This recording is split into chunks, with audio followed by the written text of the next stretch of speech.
200, John. Yep. 2 in a row. 100 podcasts in a row. Damn right. I don't think there's been a Sunday that has come and gone without the constant stalwart lighthouse that is the Rage Select podcast. And this is the last one. No, I'm just kidding. It seemed like, could be a fun thing. Anyway, hey, everybody, and welcome to the 200th Rage Select podcast where we don't have anything special planned. I'm Jeff. I'm John. Yeah. When you get to 200 birthdays, you're not doing, you're not looking to go out and do shots. You're not, maybe just like a nice, quiet meal with the people that you love the most. And that's you folks. Get to 400 episodes and then we'll talk. Yeah. That's where I ended Geek Bombast. Yep. I mean, I don't know. When you think once a week for, it's been a little over, well, has it been 4 years? It's close to getting close to 4 years. Yeah. We're with 4 years, that means we're 8 shy of 4 years. The 108 will be 4 years. So, woo! And boy, have we talked about everything. I remember when this was called the Don Matrick Memorial Podcast. Yeah. There was a man, his name was Don Matrick, and Microsoft just couldn't stop him from saying stupid shit week after week. And so, for the first 5 podcasts, then he left Microsoft, and we were like, thank God. Didn't he go to King or something like that? Yeah, he went to some he went to one of those. Who makes Farmville, those guys or something, and it was just like, it couldn't happen to a nicer guy. Yep. But it's 200, and I wish that we had like a Nintendo Direct or it was E3 or something, because this week news.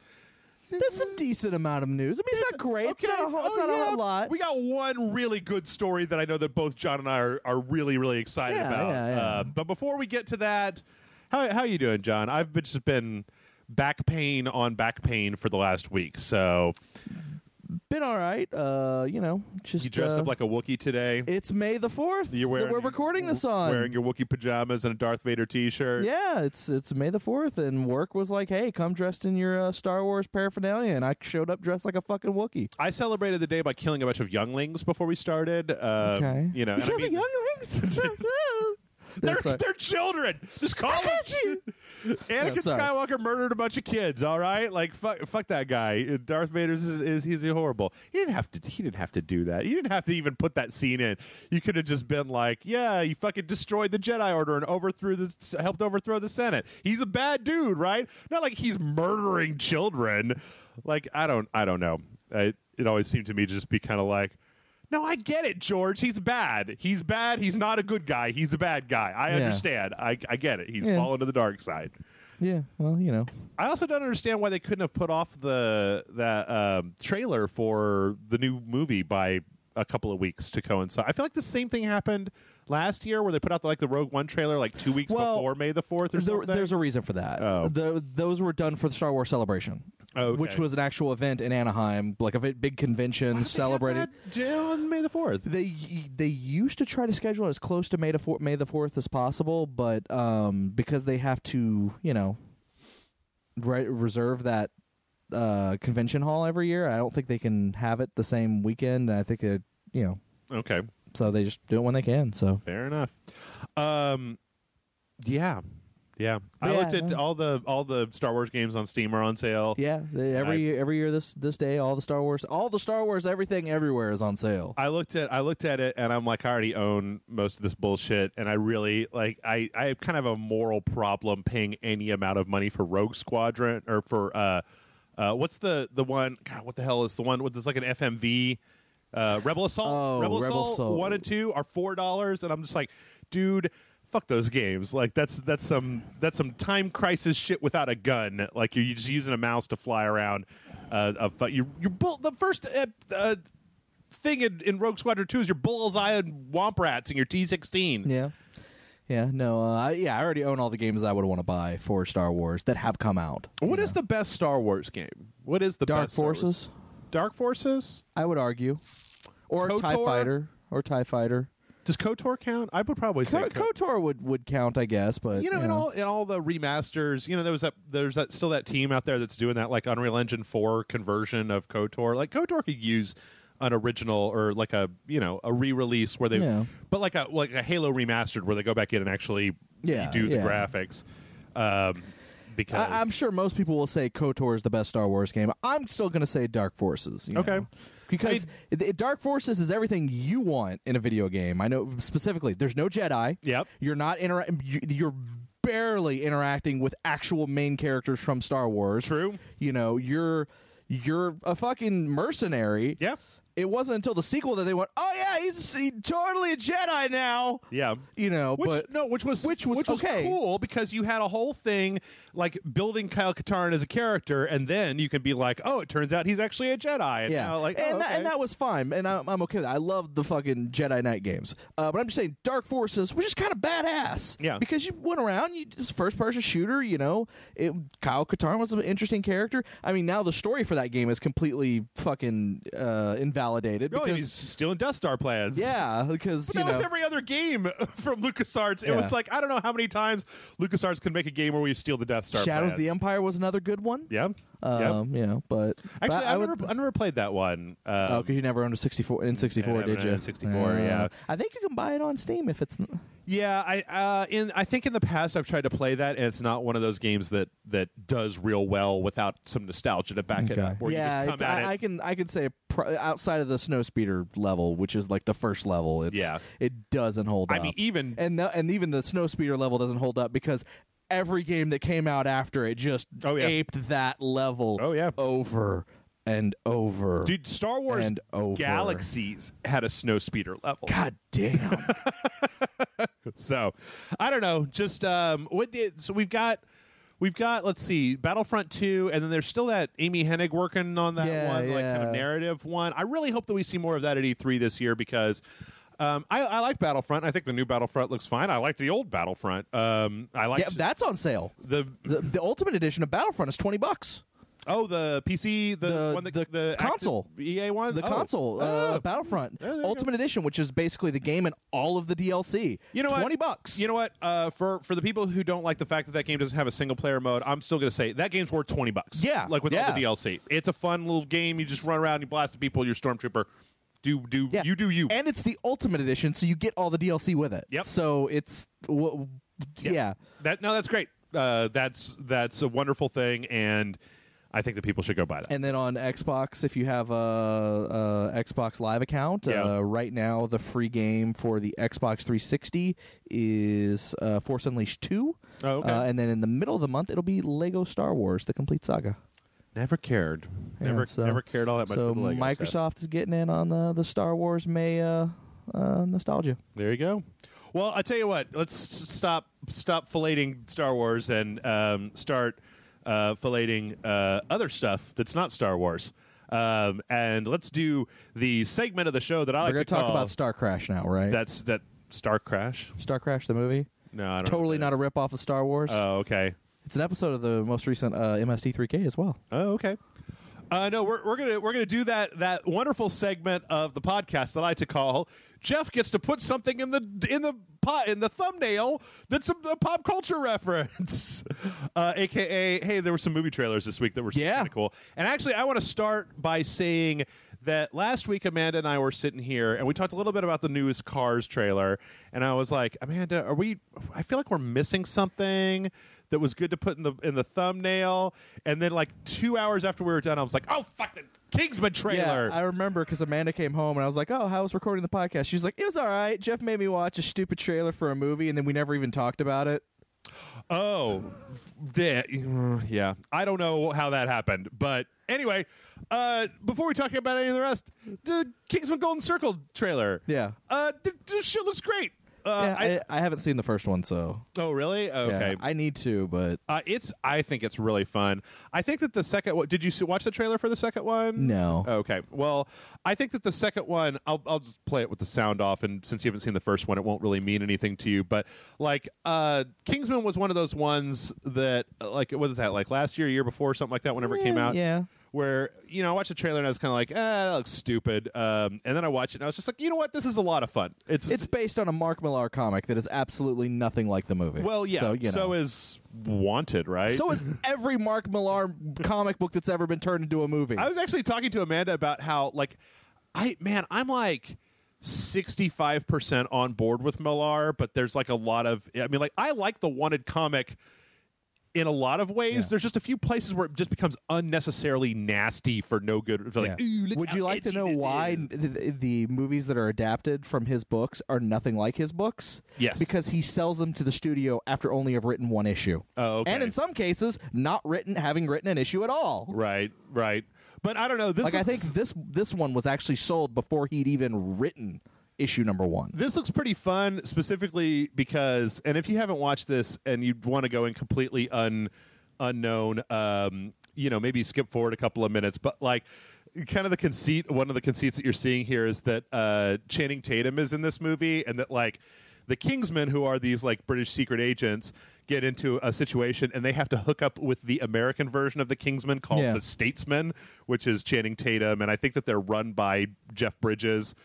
It looks great. It looks really fun. I really want to see this movie. Yeah, no, I still want to see the first one. Like, it's not like I don't want to see it. I just haven't. It's one of those. It's kind of that Spider-Man, Amazing Spider-Man situation where I have nothing against. Like, there was no reason for me not to see the movie. Yeah, I just never watched it. Yeah, and so much time has passed since it came out that I don't feel the need to go out of my way to watch it. It's one, I've that's happened to me before, where you miss something and then you're like, oh, I'll watch it when it comes out on Blu-ray, and then it comes out on Blu-ray and you just kind of forget about it, and you're just like, oh man, I should really go watch. Like, I've been thinking about Fantastic Beasts was like that for me, where I'm also kind of worried that Doctor Strange is going to be like that, but it's coming on Netflix, I think, at the end of this month. You still haven't seen Doctor Strange? No. Oh, I really enjoyed that movie. Yeah, but yeah, like that's the only Marvel movie I haven't seen. Like, I've even made plans to go see Guardians this weekend. So, it's like it's the only Marvel movie I haven't seen. No, I gotcha.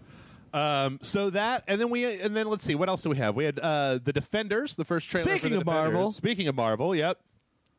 Which, I'll be honest, didn't do a lot for me. Like, I feel like that some of my deflation around Iron Fist and a little bit of Luke Cage has kind of made it to the point where and in Daredevil season 2, where I'm kind of like, well, I will say this one is doing one thing that I think you will appreciate. Yeah. It's only 8 episodes long. Well, that's great. They need to start cutting this shit. This one is purposefully shorter than the seasons. Yeah. Also, getting a different showrunner to handle the character of Danny Rand really seems to work, because, my God, he has way more personality in this fucking trailer than he has had in the entirety of the goddamn Iron Fist show. John's a little still upset about the Iron Fist show, you guys. Just a little bit. And I like that show. That's the weird part. But I don't know. I mean, we'll see. The dirty little secret about Netflix is that I have Netflix, so it'll come up and I'll be like, yeah, all right. It's free. I'm just gonna go watch it and whatever. It could be good. I have to say that, I mean, from what I'm seeing in this trailer, it seems like they're going to be fighting the Hand. Yeah. And the Hand has turned into such a kind of just like Cobra level faceless army of asshole bad guys that aren't really super interesting at this point to me, but whatever. I mean, maybe it's because the Hand has gotten their asses kicked in 2 of the 4, 50%, roughly 50% of the Netflix shows. I mean, I wouldn't say they've gotten their asses kicked, but I mean, they've definitely been like had things that were defeated. Yeah. I don't know. I mean, they don't really seem like they seemed like a pretty big threat in season 2 of Daredevil, when they had that whole the hospital and they're all coming in, and they were kind of like stakes to what was going on with like kind of this, small group of people versus a whole bunch of fucking supernatural ninjas. And then like in Iron Fist, it kind of became less interesting over the course of Iron Fist. But I don't know. We'll see. I still blame that showrunner entirely for Iron Fist, which makes me really worried about the Inhumans TV show, because apparently same dude is making that, and dude, every time he talks, seems like he doesn't understand the source material of the shit he's adapting. Well, there's nothing new about that. Yeah. I mean, it was like, what was Iron Fist? He's like, it's Iron Fist. Danny Rand's a really hard character as a superhero to adapt because he has no superpowers. Actual line from him. Fist of Iron. Does Iron... Yeah. I know that. I don't even know anything about Iron Fist that I know. It's like, okay. Then like for Inhumans, he's like, it's very just clear he doesn't understand. You do a Google image search for Iron Fist, and half the pictures that come up, one of his hands is glowing. What do you mean I don't have any powers? Yeah. Yeah, I don't know. And then last but not least, another kind of like question mark, I don't know, is Dark Tower. We had a new first trailer for Dark Tower. I have absolutely never read any Dark Tower. I know I know very little about it. I know some things, but I know very little about it. I actually was kind of interested in this trailer. Well, so here's the thing that I think is really kind of weird about this trailer. I can tell, looking at this trailer, that this is not the book. That this is... It's not. And I didn't know that. I mean, I didn't know that. I thought they were just going to kind of make it. And because I remember when they first announced it, I was like... Because the first Dark Tower book is like 120 pages. It's not that long, and it's very just kind of like Roland the Gunslinger comes to town and murders everybody, and then the book is over. And then it gets to be more and more. I stopped reading it, The Wizard and the Glass, and I never went back because... So, yeah, they've already come out and said this is not an adaptation. Which I understand, but then I don't know... I mean, I like Idris Elba, and I like the Gunslinger, but there was a kind of a... Like, the other series was kind of this... It all seemed to take place in this other world where there were people going to this other world that kind of had a different... it's been so long since I've read it. It had a different kind of evolution, and it had like magic in it and stuff. And it became this sort of thing where it was like Roland and then like these other people that got dropped into that world kind of going on a quest to go after the big bad that I think is McConaughey. And that was what I read. And then, like, the Wizard in the Glass was, like, a whole bunch of just, like, what it was like to be Roland as a kid.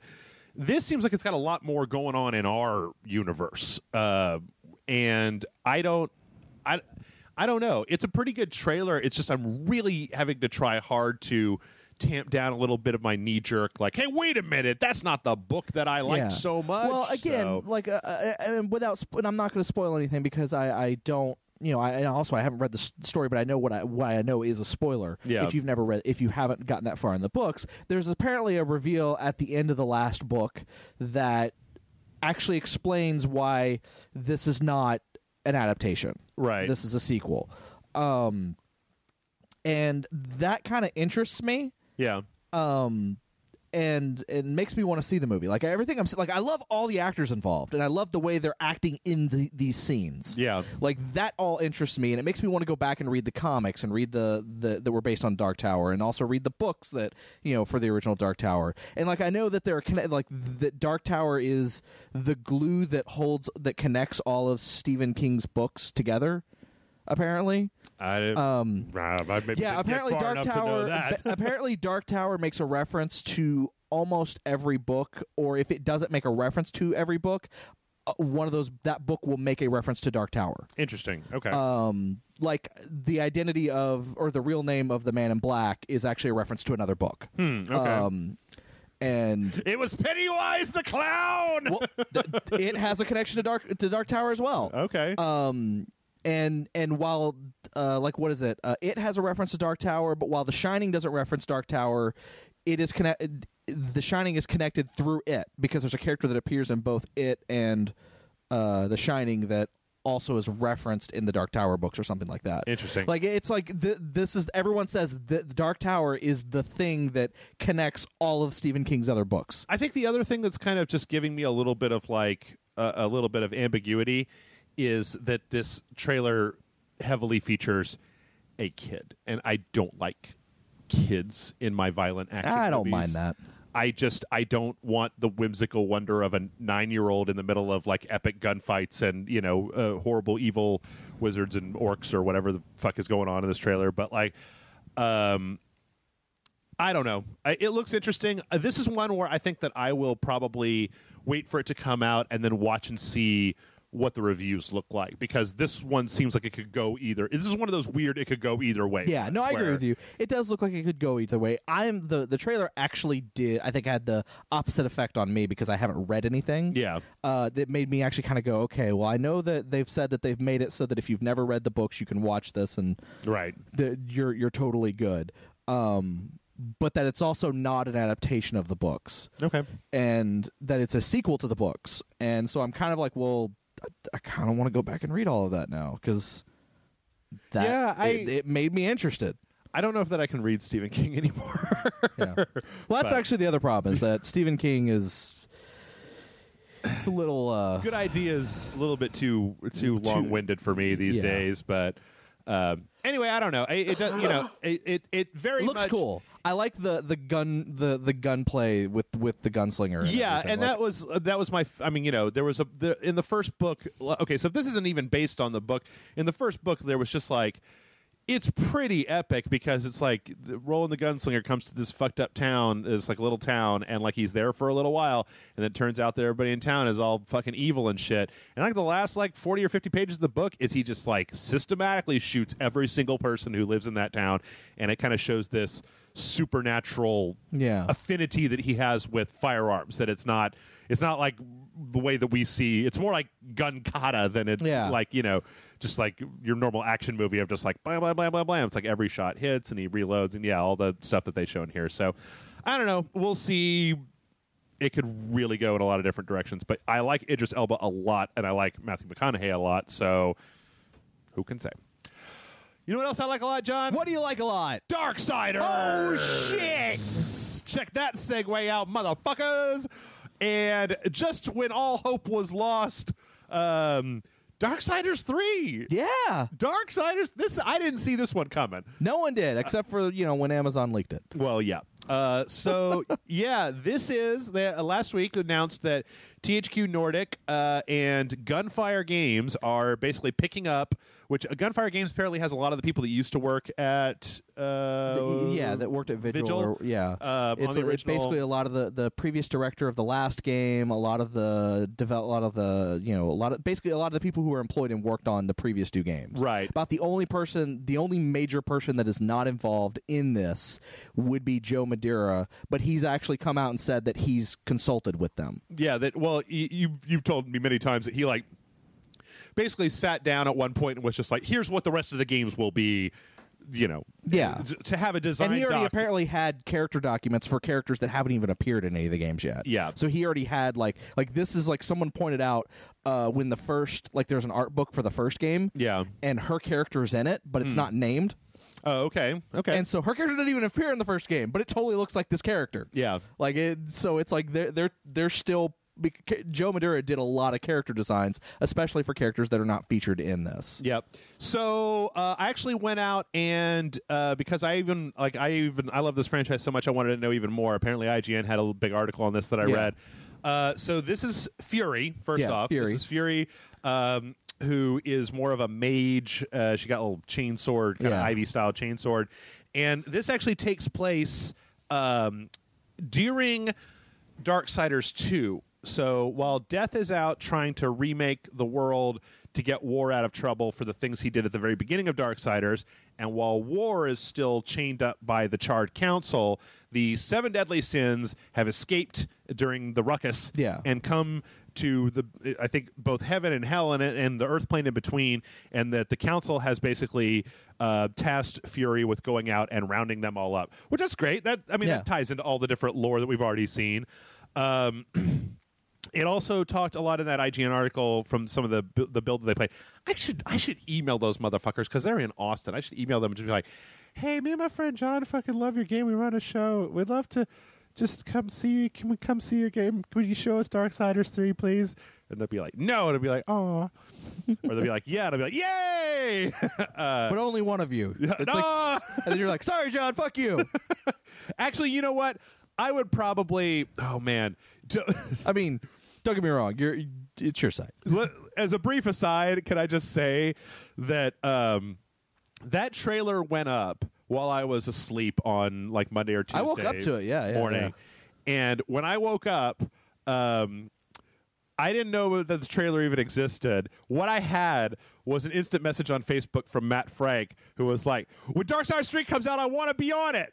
And I was like, because Matt is the kind of person who, as soon as a game is announced, he's like, I want to be on that dojo. You wanted to hear what's really funny? What's that? He found out about it because I posted it. Yeah, because I was like, oh shit, there's a leak. And he's like, holy shit. And then it's like, oh, here's the trailer. And he's like, holy shit. Yeah, I told him that you two could fight to the death. I don't care.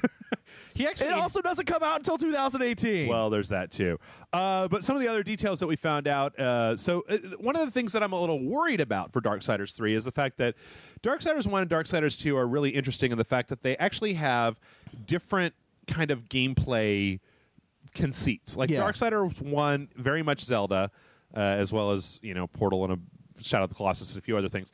Darksiders 2 is a little bit more God of War and Diablo loot system. They both still have a kind of an open world that you explore, but Darksiders 2 is very different from Darksiders 1. Yeah. And I'm hoping the only thing that I'm really concerned about is that they continue doing that, because I think that you and I used to talk about this a little bit when we were talking about the Endless series, Dungeon of the Endless, Endless Space, Endless whatever. Where I'm actually Legends or I love the idea of a game franchise that has the balls to make every game a different type of game, so that it's not like, imagine if a new Zelda came out and it was a first-person shooter. I mean, I know that Zelda fans would fucking hate that, but I kind of like the idea that Darksiders was like, so we're going to take whatever the most interesting kind of mechanics out there are, and then we're going to roll them into our game. And so in the IGN article that I was reading, apparently it's going to be one big connected world, so there's not going to be any breakaging. They actually mention a kind of a Soulsian type, you can see other, when you're in this area, you can see the previous area that you've been to and that kind of thing, the way that you can in Souls.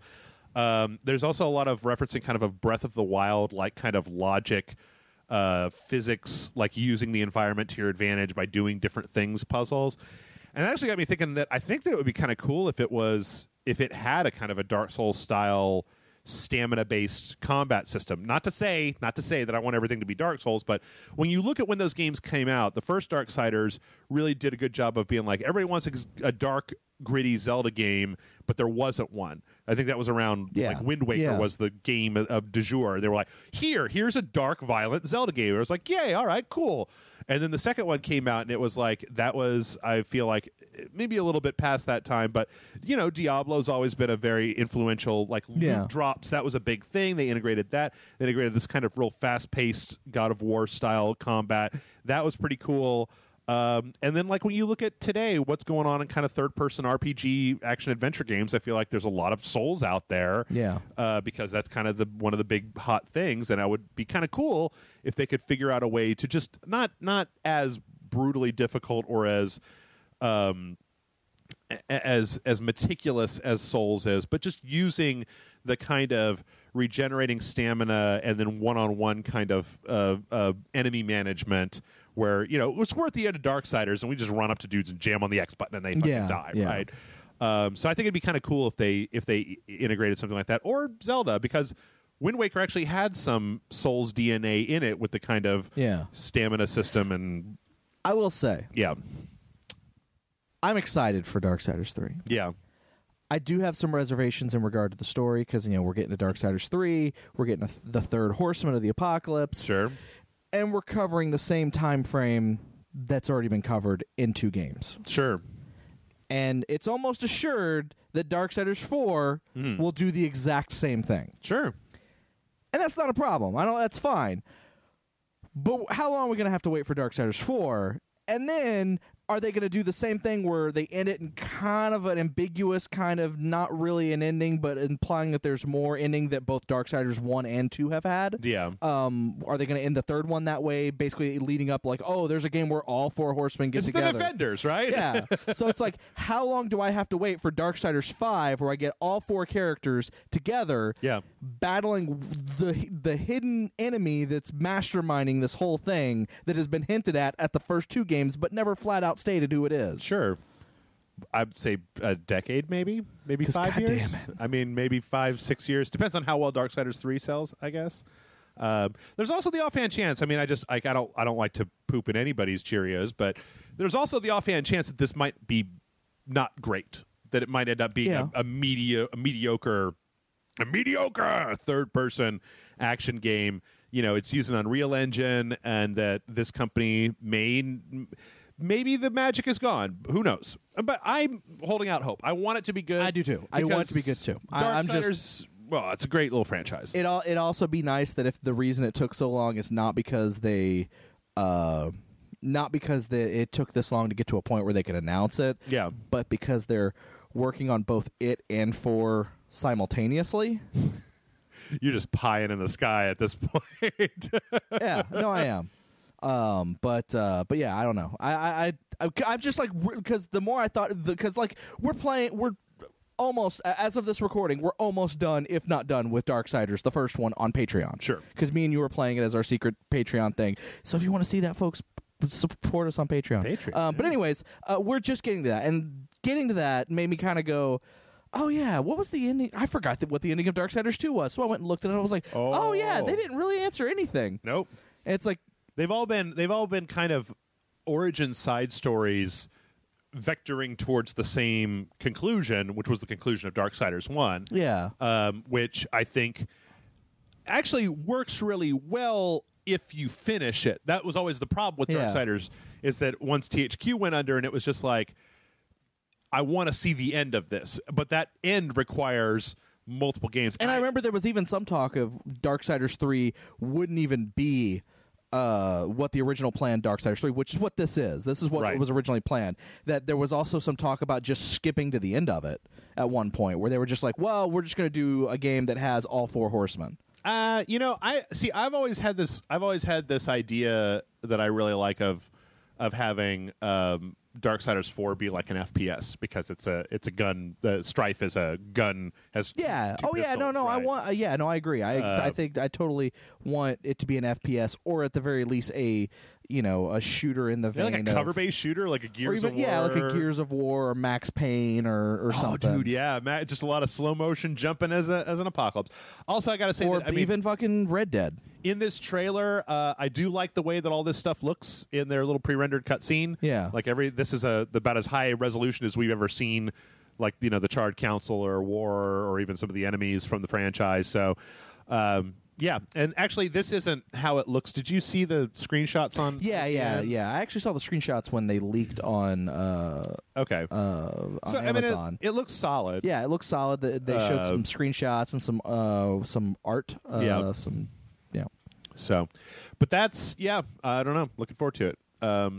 Looks good. I know there were a lot of people who were like, I thought it was supposed to be Pestilence or what is it? Pestilence or Famine. And it's like, no. If you remember the first game, they flat out say the 4 horsemen are War, Death, Fury, and Strife. They replaced Pestilence and Famine because, and to quote Joe Madura, they aren't sexy enough to make into a game character. Yeah.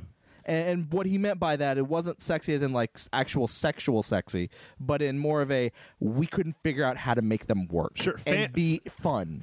Yeah, Famine. Oh no, I've got crop killing powers. Let me kill the crops, and then all the monsters will die because they don't have anything to eat. Oh wait, that's stupid. So I remember when it was first announced, everyone went, so they're not doing the horsemen as the main characters anymore? What's going on?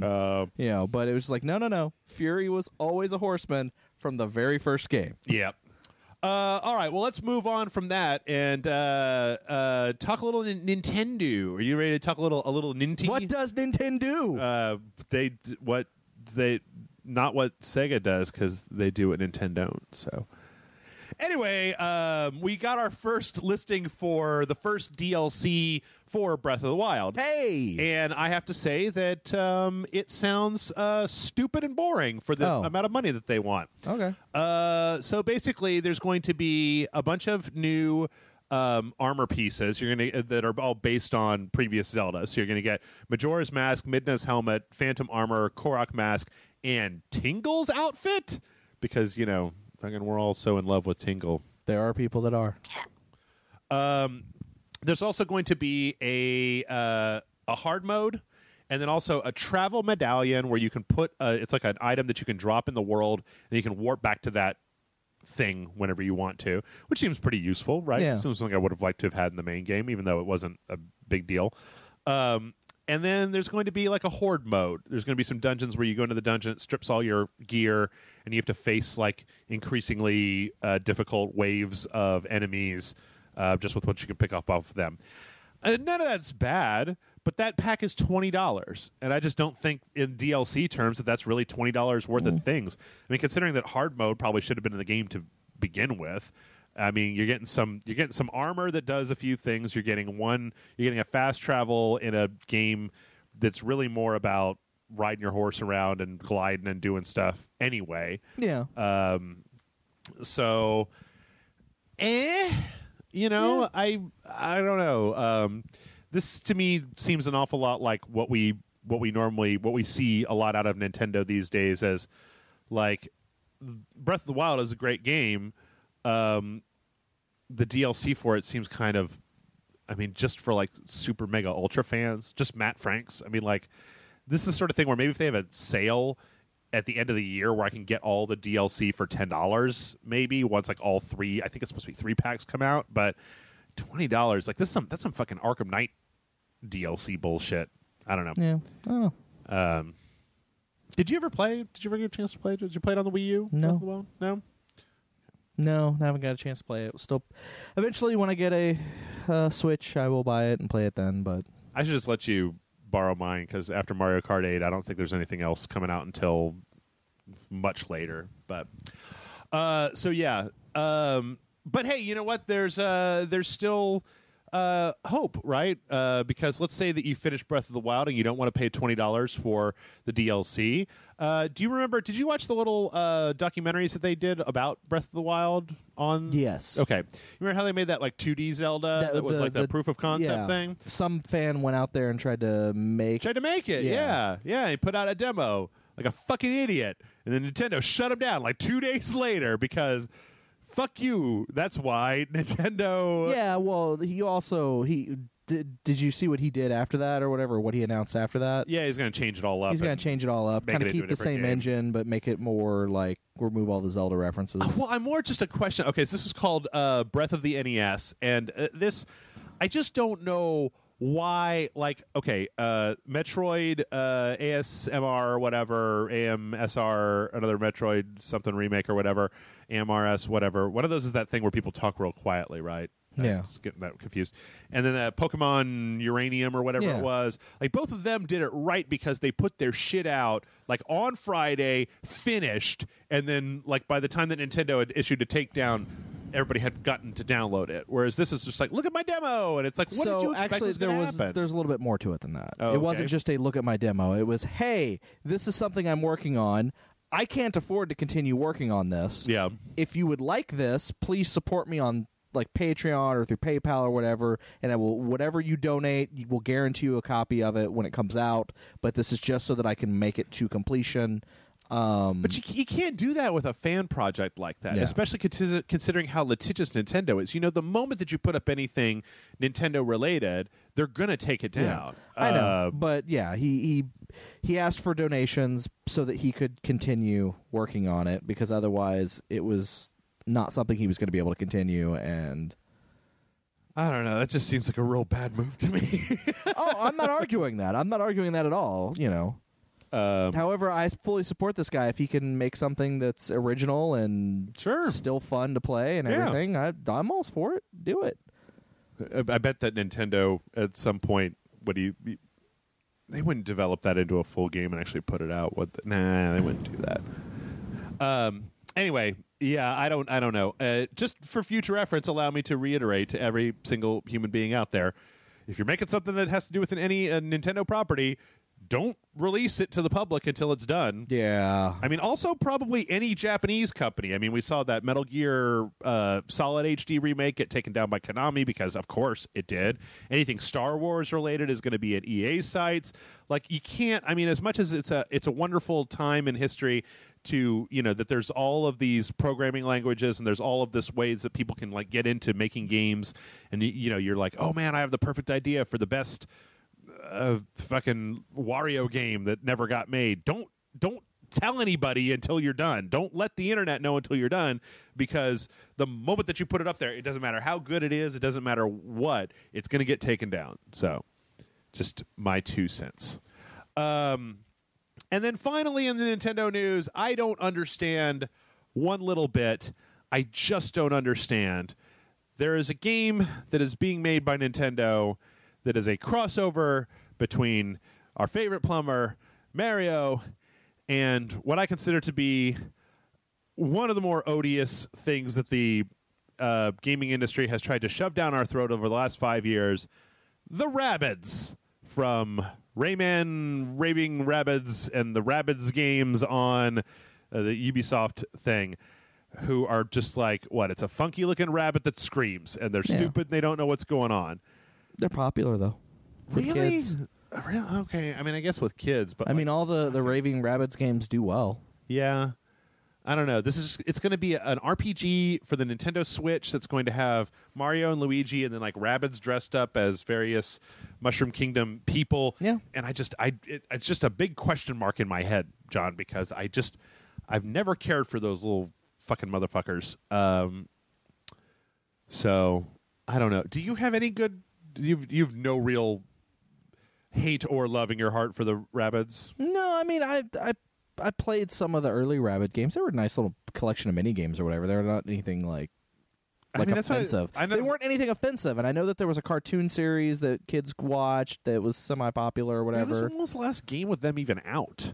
It's like 4 years ago, 5 years. Because I don't think we've ever covered a Rabbids game on Rage Select, have we? I want to say there was a Wii U game that was a tie-in to the TV series. Okay. But I think that was the last one. Let's see if I can... Rayman Raving Rabbids. That's 2006. That was the first one with the mini games. Yeah, I know that they were very popular. They've always done well on Nintendo's consoles, so I'm sure Ubisoft wants to continue. The last exploiting one was there was an iOS game called Rabbids Heroes, Rabbids Invasion, the interactive TV show. Yeah, 2014, PS4, Xbox 360, Xbox One. Yikes! All right. I guess this is kind of like Just Dance. It's just one of those franchises that's out there that makes a shitload of money that doesn't cost that much to make that I'm just not really super interested in. Anyway, well, things that I am super interested also include God of War 4. And thanks to a listing on an Italian gaming website distributor, it looks like we might have gotten a release date. Oh, okay. And that release date is September 14th of this year. So... back half. I think we all could have. There was no way they were going to put this out in the middle of the summer, right? They're going to put it out during the holiday crunch. Yeah. But it's at least nice to have that there. I keep forgetting about it, and then I'm like, oh yeah, another God of War, or whatever. And then I was like, oh yeah, wait a minute, that trailer looked really good at E3, what they showed. So, mark your calendars. Don't pre-order anything. Let's see. Next up, we're getting close to E3. Yeah. Sony announced their E3 thing. A lot of places are already announcing their things. Nintendo already said, "Hey, we're not doing a conference," which was everyone of course went. You're not. Everyone went, "Yeah, no shit." You haven't done one for the last 3 years. Like what? Come on, Nintendo. Don't. There will be a Nintendo Direct, but there will not be a conference. Have a nice day, folks. It's kind of like it kind of reminds me of when somebody loudly posts a comment saying that they're leaving your website, they're never coming back, and it's just like, or I refuse to watch this video because of X reason. Okay, all right, cool. But what I actually found interesting was that Bethesda also announced their show, their E3 showcase on June 11th, and they put a little picture to go along with it. This little Bethesda land, a little theme park. And so we actually see Prey, and we see Dishonored, and we see Fallout, and we see, what is this one? Oh, that's Quake and Doom and a little Skyrim. But then there are two sections that both say coming soon and under construction. Oh. So what do we think is in those, John? What does Bethesda have? I don't know. Do you think it's time for a new Elder Scrolls game? Do you think they're going to actually announce a brand new... I think it's time for a new Elder Scrolls. Fallout 4 was what, 2 years ago? Because last year was DLC for Fallout 4, and the year before was when it came out because that was like... We're not getting another Fallout. No, I know that, but do we think that... do you think they've come to their senses out of the MMO and that they're going to be announcing Elder Scrolls 6, like honest to God? Yes, next game? I believe that. The timing makes a certain amount of sense. I don't know if they would be announcing a new Doom or new Doom DLC. That's one of the weird things about this is like, okay, here's Dishonored 2. What are you going to announce for Dishonored 2? Or maybe this is just like, oh, well, here are our games, right? Like, not necessarily like this is what we're going to be talking about. But if they were doing that, the 2 under construction things don't make any sense. Yeah. I want Wolfenstein The New Order 2 real bad. Sequel to Wolfenstein The New Order. I'm trying to think of what else Bethesda has outside of Elder Scrolls. Have they bought anything up? I mean, they're part of ZeniMax now, right? So what does ZeniMax own? I don't know. How much DLC do you think that they can get out for the games that they currently have? A lot. Yeah? I mean, at a certain point, like, do you think that people are really going to be interested in buying more Doom DLC? I mean, they might. Yeah. They've got, let's see, Bethesda, id Software. What about Rage 2? Do you think it's time for Rage 2? Yeah. Hey, that would actually be nice because whenever you post a podcast, it can have a different game listed there. Because, on the YouTube, when you post the podcast, it shows a preview of what the video is supposed to be about. Because the title is Rage Select, it pulls the first video game it can find. Because you say it's part of it, it pulls like information for the first video game it can find. It has the word Rage in it, which is just the game Rage. So it always shows it as on the podcast. You've never seen that? No. On YouTube? Oh, okay. Well, sorry, I brought it up. It's been commented on in the comments before, on the YouTube. It's just... I just think it's hilarious. Okay. Someone out there knows what I'm talking about. Okay, so here's let's do some wild speculation. I pulled up a bunch of different studios that ZeniMax owns besides Bethesda and Arcane, because Arcane's doing Prey, they're not going to be doing anything else, and Bethesda, if they're doing anything, it's either going to be Elder Scrolls expansion or a new Elder Scrolls game. I wouldn't be surprised if it's an expansion for Elder Scrolls Online of some kind, an expansion for the card game. Oh, the card game! I can't fucking forget about that card game's really addicting. Yeah. Probably actually the new Elder Scrolls game. Yeah. They'll probably talk a little bit about Elder Scrolls on the Switch, Skyrim on the Switch. Yeah. If they don't announce a Elder Scrolls game. I just remembered that I saw Skyrim at E3, like the first time I went, I think, was when I actually got a chance to sit down and watch their demo of Skyrim. Yeah, it was the first time, because I watched a demo of Skyrim and I watched a demo of Prey 2, the previous Prey 2. Yeah. The one that I really still want to play. Anyway, so they own Tango Softworks. The Evil Within, I keep forget, is ZeniMax. So we might be seeing The Evil Within 2, because I think The Evil Within might have had enough of a cult following, even though I wasn't really super into it. Let's see what else they own. Machine Games, which is doing Quake, who did Wolfenstein. Battlecry Studios did Doom. And actually, this just says, to be announced, a game called Battlecry. That sounds familiar. Oh, is that weird game that we heard about? Oh, my God. I heard about that a long time ago, where it's like a world where gunpowder is outlawed, and so everybody fights with like bows and arrows and axes or something like that. I don't know. It's like some multiplayer thing. I don't know. Escalation Studios, they're doing... weird. Okay. They did that Please Don't Touch Anything 3D game. All right. So I don't know. Maybe Evil Within 2, I would say.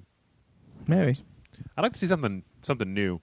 Are there any other id properties that they could mine from? We've already got Wolfenstein, Quake, Doom, Heretic? Maybe. Ooh, what if they brought in what if they made a new, like they did that whole retro, but it's still a super good game to either Heretic or Hexen? Oh, what if it was Hexen and it was all like Doom, but you had spells and then you could punch somebody in the face with your mage gauntlet and be like, bitch! Heretic 2 was actually really good. I really like those games. Totally forgot about those. Anyway, all right, well, let's wrap it up because we're getting a little bit long in the tooth here.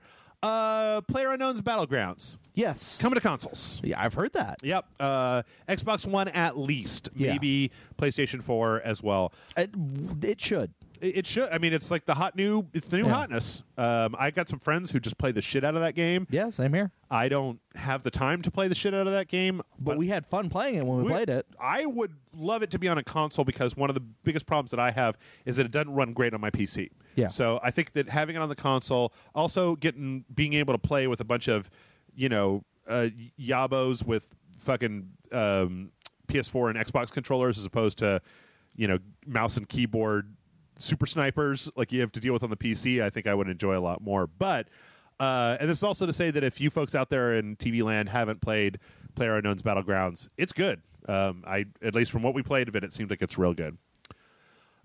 This one's for you, John. Hey. 505 is publishing Remedy's next game. Yes, I heard this. Yeah.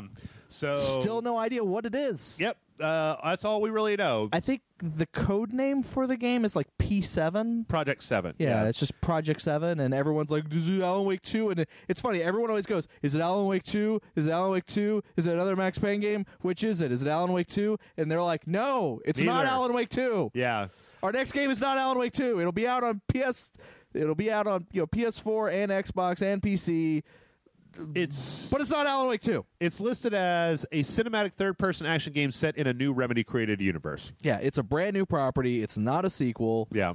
I think it was also people were wondering if they were going to announce an Alan Wake 2 because, what was it? Sam Lake recently posted a picture on Instagram of him having a meeting with the guy who does the voice of Max Payne, who was also the guy in the diving suit in Alan Wake. Mm-hmm. And then also the guy who does the voice of Alan Wake. Oh, okay. Like he was like, I'm having a business meeting with these two guys, or a business lunch with these two gentlemen, and everyone went, what? Alan Wake Max Payne crossover. Max Payne gets dragged into the fucked up world of Alan Wake and shoots people in the face. Calling it. No, I'm not calling it. But no, I'm really excited because I still never went back and played through Quantum Break. But I still got stuck at the end of it. Yeah, the rest of Remedy's games so far I've really enjoyed. So I like their little Alan Wake teaser, little Alan Wake Easter egg in Quantum Break. Oh, is there one? Yeah, if you go up to a TV and turn it on, it plays a trailer for a TV show that's very X-Files-esque, but it's totally about two FBI agents hunting Alan Wake. Oh, okay. Fair enough. Let's see. If you're a fan of the Fable franchise, Fable might not be totally gone yet, but I feel like this is a thing. This is we're not never say never, but it's not actually happening. Yeah, somebody tweeted at Phil Spencer saying, will we ever get a Fable 4? The original Fable played a big part for me, and he says, nothing to announce right now, but I do think the IP has a lot of places that it could go. Yeah, how about back to the original idea for the IP? How about Fable 4? How about just straight up a third-person RPG called Fable 4? Yeah, not Fable Legends, not Fable fucking... horse shooter. Yeah, not Fable Golf, not whatever, Fable first-person VR experience with... I could go for some Fable Golf. I'm just going to say that right now. I would play a Fable Golf game. I don't know. This is also almost certainly some bullshit. Like, what are you going to do? You're going to tweet it, and Phil Spencer's going to be like, no, there's never be another Fable. I took that franchise out back, and I burned it in a dumpster. Fuck you. Fuck your family. Fuck your memories of Fable. Fuck you. I don't think he'd say that. He'd probably be like, no. I mean, he might just be like, no plans. But his answer was very much a never say never. Yeah. But we're not making any promises. I'll tell you who else should never say never is people who believe that there's going to be a Half-Life 3. Oh, good God. Fucking God. Chet Falazek, writer of one of the writers for Half-Life 2 Episode 1, Half-Life 2 Episode 2, Portal 2, Left 4 Dead, and Left 4 Dead 2, has left Valve. He basically said, like, there's nothing exciting or drama-filled. He just left Valve to do other stuff. And we all know what that means. Half-Life 3 confirmed. Actually, what I think is Half-Life really 3. hilarious. What was it? I think Kotaku did it. Like it was an article called "The 4 Half-Life Stories" or "The 4 Stories from Valve You Will Ever Read." Right. And it's like story number 1. Vague reference to Valve still makes games. Like story number 1, Valve still makes games because of course they do. Yeah. Story number 2, Valve employee leaves company. no drama. Right. Not due to drama. And then Valve is, Half-Life 3 confirmed, but not really. Right. And then Valve is announcing some new thing that ends up being nothing what we actually expected. I think if I worked at Valve, I think I would just be every week I'd be like, Gabe, can we just please make this fucking thing? We just please make it and put it out, and then and then at the end we're gonna kill Gordon Freeman, and there'll be no more. It's just gonna turn out that Half-Life 3 was actually Steam. You're actually, when you're buying games and everything, it's all this weird meta contextual game of them releasing patches and updates and seeing how it's all this weird ARG. Yeah, I don't know. I think they should make Half-Life 3, and when they make Half-Life 3, they should integrate the Portal, Half-Life, and Left 4 Dead universes and destroy them all at the end of Half-Life 3. Well, Portal is in the Half-Life universe. Yeah, I know. But they should bring GLaDOS and Shell and then all the survivors from fucking Left 4 Dead all in there, and then at the end they all have to hold hands and jump into lava, and then it's like, see? All right, fuck you guys. It's done. It's over. Have it. You done. Half-Life 2 Episode 3 is we're going to kill off every franchise that we own, so you motherfuckers will quit asking me about it every week. Or I guess if you're Gabe Newell, you just go back to you sit on your making money swords. throne. Go back to making swords in his shed. Yeah, you just, go Dude's back. a metal worker. That's what he does as a hobby. Yeah. He fucking smelts metal and makes shit. Yeah. You don't have to, I'm sure Gabe Newell is fine. That's fine. He will fucking cut you with a sword that he made himself if you come at him, bro. All right. And one last thing about another person who won't cut you, but he might bounce a basketball off your face while he's doing kung fu. Shaq Fu. Oh, shit. Is coming to the Nintendo Switch. And that's all that there is there. There was no other new information, no screenshots, no new trailer, just no, it's still happening. It's coming to the Switch. Show us something, Shaq Fu developers. I mean, they had that one trailer. Yeah. No, they had one trailer. Yeah. Show us something, Shaq Fu developers. How hard is it to make a video game trailer? I skipped a trailer from the Rogue Trooper HD developers that was 2 minutes of nothing, of a guy talking about the history of the Rogue Trooper franchise, and then one render of the main character. Show us a render of Shaq, and just I've seen game trailers that had less. But anyway, if you're looking to take your Shaq Fu on the go, apparently you could do that with the Nintendo Switch. So, yay? Question mark, I guess? Yeah. Okay.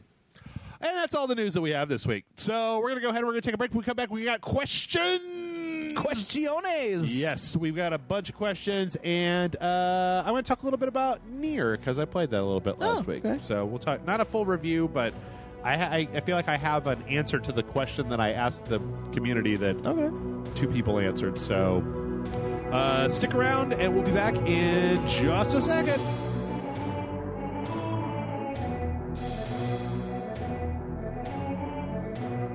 And we are back. John, we're back.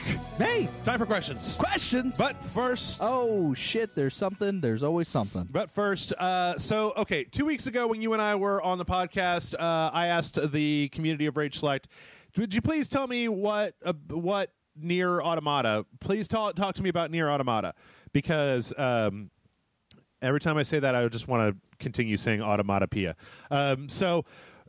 Automata?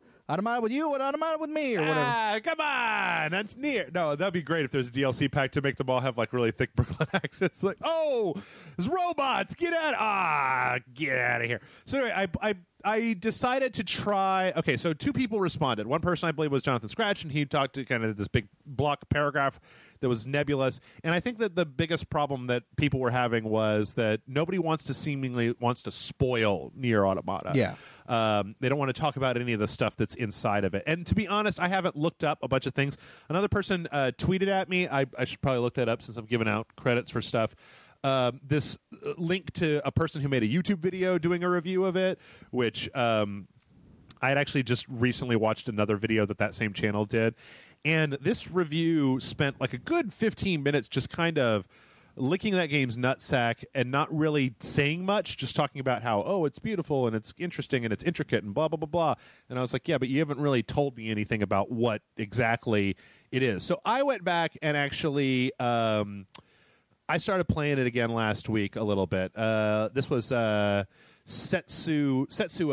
was the person on Twitter who tipped me off this thing. And I'm not trying to poop on that person's, well, I'm pooping on it a little bit. Okay, so like if you asked me what is it that you find so brilliant about Dark Souls, right? I could tell you without spoiling the game in any real way, shape, or form, right? I could tell you about it. In fact, I was actually at a thing where I was asking one of my a person that I know to talk to me about what's so special about Nier Automata, and that person was like, it's kind of like Dark Souls. It's like, but nobody plays Dark Souls for the story, and I was just like, whoa, Mr. Man. I play Dark Souls for the fucking story. I want to know all about the story. Fucking Gwyn and Knights of Lordrun and fucking Anor Londo and, all that shit. I want to know about the story of Dark Souls. I love the story of Dark Souls. Dark Souls 2, Bloodborne. I love them all. So anyway, I went back and played it. And I last night I beat it, but that's not really like... You beat it, but you didn't really beat it. Okay. Let me tell people out there, this is not a full review because I don't want to give a score, but I want to try to tell people what I was asking, which maybe there are other articles that talk about this. Because, like, people who are like, this is as important of a game as Dark Souls and Metal Gear. And it's like, there's literally two different people who said that. And I'm just like, wow, you're really speaking my language here. Like, I got to see, right, what's going on here. So it's a third-person action game. And when you come right down to the actual gameplay of Nier Automata, it's tricksy and it's a little it's interesting. It's not exactly what I would call like it's not exactly doing anything that I haven't ever seen before. It's a third-person action game made by Platinum, right? You know how that works. Dodging is important, counters are important. You've got a medium attack and heavy attack. You've got some kind of options that you can deal with, like you got a little robot that does different types of damage. That part of the game is relatively unremarkable. And I don't think that I'm out of line saying that. It's good. It's Platinum, right? So it's a decent... I mean, the Teenage Mutant Ninja Turtles game had pretty decent mechanics, even if the game itself kind of sucked. It also, though, does this thing that I'm not entirely super happy with, where the game will shift from a third-person action game to like a top-down shmup or like a twin joystick shooter in various places. And the interesting thing about that is that they all have the same controls. So, like, the dodge button is the same in the shmup as it is in the twin stick as it is in the third-person action game. What's really more interesting than that is the story of the game. And it deals a lot with kind of like what is humanity and what is consciousness, and there's this whole like the aliens from the moon have invaded with these robots. Aliens from the moon! And so we've got our own robots that are all dressed up like sexy maids that we send down to fight the moon robots that all look like fucking wind-up toys. You saw them right in the demo where they're little clanky, jumpy motherfuckers. It does get significantly weirder from there. The unfortunate part is that there is a lot of running around what I consider to be a pretty bland post-apocalyptic world in between the parts of the story that are interesting. Like, Matt Frank and I played 2 parts for the dojo, and then Amanda and I played a third part for Patreon, and that third part, there was a thing that happened where I was just like, what the fuck? And that was interesting. The parts that we played in the beginning where it was like the demo part where you're just running around. I mean, because that's part of the game. What you and I played for Super Mario Video Game Show. And while it was interesting and it was decent, it wasn't exactly like this is a game changer, right? That this, everybody should play this because it's so important. Yeah, but it was a fun game. It was fun. Yeah, nothing wrong with it. What is interesting about the game, I think, is that the game does a lot of weird turns on the conventions of gameplay specifically, and I think a lot of people have said this before, that you have to play it through multiple times in order to see really what's going on in the game. And I think that the thing that I didn't really realize is that one playthrough of the game, if you don't hunt down every submission and then complete it, for me, was about 10 hours, right? Which is not bad, because what I was thinking was that this was a fucking 30-hour RPG, and then you get to the end, it's like, oh, now you got New Game Plus, and it's a whole different story. And it's like, fuck you, I don't have enough time for that. It does seem interesting. I'll probably come back at some point to talk about if the second playthrough is more interesting, like adds significantly to the first one. But I'm liking it, but I'm not exactly seeing the 10 out of 10 super brilliant best thing of all time. What the fuck? You should be playing this. But it seems interesting and good in a way that I feel like it's playing with gaming conventions in a way that I like. So I will say most of the reviews that I've read of it, or I haven't really read the reviews, but most of the comments or things that I've seen are just like, it's a really fun game, and you should play it because it's one of the more fun games out there.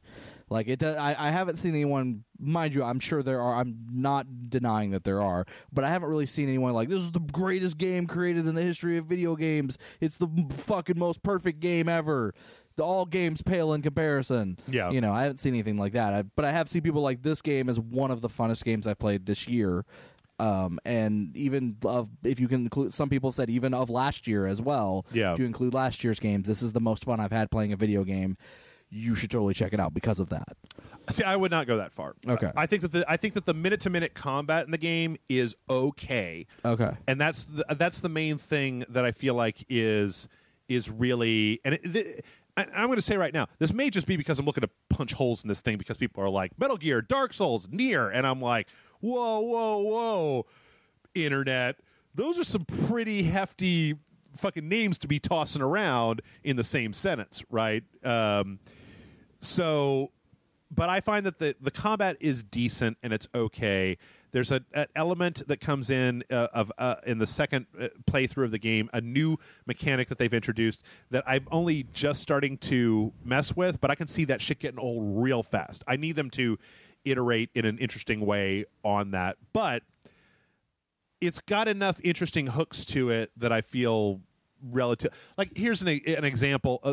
One of the things that's kind of pissing me off, right, is in the progression of the game, when you start out the game, there's save points in the open world, and it takes about 3 hours of game time, depending on how many subquests you're doing, to get to the point where you unlock quick travel to those access points, which actually allows you to jump all over the map and do like the subquests and stuff way faster. Start a new game plus, I still have to go through the story progression to get to that point where they open up the quick travel system. I'm not super down with that, because what it means is that I have to run through what I consider to be largely uninteresting areas to get to those story beats, to get to the quick travel system, where I'm like, I would have just appreciated it if you would have let me do this a little bit faster. Like, keep all the quick travel points that I unlocked, and let me just go back into the game and skip the stuff that I've already played and get to the newer stuff in a more meaningful way. But anyway, we'll come back to that. Let's do some questions. Mail at ragesite.com is the email address, and our first one comes in from Russ Scholes, who says, hello, Jeff and John. Congratulations on the 200th podcast episode. Here's to at least 6 more. Woo! My question is about Randy Pitchford, the Gearbox guru who tries to keep them afloat. Recently, he has been messing up, from claiming that Activision ripped off the promotional art for Call of Duty World War II from Brothers in Arms, to warning people not to check out all that Battleborn Rule 34 in a vain attempt to get people to talk about it. Is there... No, I know there is. Never mind. My question is this. If you took Pitchford's place, how would you fix Gearbox Studios' reputation? Would you have them polish Borderlands 3 until it was perfect, get them to make an amazing Aliens Colonial Marine sequel, or just board up the office and never release another game again? Have a great day, Ruskles06. And then he actually provided some links to the stories that he's talking about. So, What do you think, John? If you were John Pitchford, CEO of Gearbox, what do you think you would do? I would not talk to the press or talk to, like, I personally would not talk to people, like I would not claim people ripped us off or ripped off a specific game or claim that,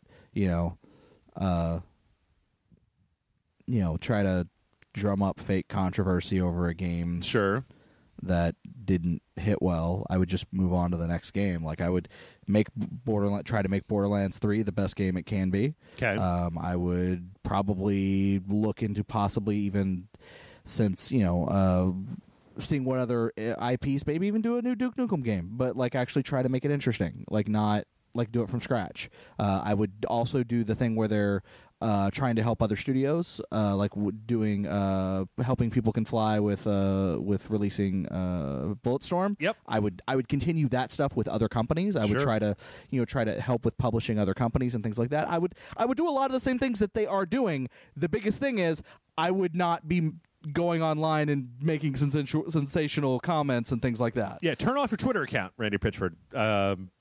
Yeah, I think that if I was them, if I had a blank check, if I think about it, okay, here's what I would do. I would start by putting all efforts on Borderlands 3.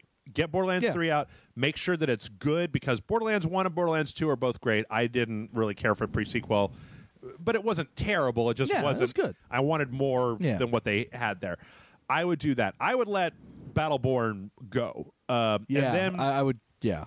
So if I were them, I would put all of Gearbox's resources into making Borderlands 3, and I would start throwing money at People Can Fly to get a Bulletstorm 2 out. Once those two things were done, once Borderlands 3 was done, I'd probably try to keep them together with enough DLC, because Borderlands 2 had a ton of DLC. Keep that franchise going with DLC for a while, and in the meantime, as soon as Borderlands 3 is done, find the smartest fucking people that I can. Find some real smart writing cookies, some fucking top-notch grade A people, and just what you said, make a Duke Nukem game. Because there is a Duke Nukem game to be made, a game that is a satire of, kind of like Bulletstorm almost, like a satire of hardcore first-person stuff, lambast a bunch of different games. Like, use it to do kind of, what was that game that was like a parody, like it was an old, washed-up, Neil Patrick Harris was in it. Yeah, I can't remember. I know what you're talking about, but I can't remember. I'm sorry. The comment section will know what we're talking about.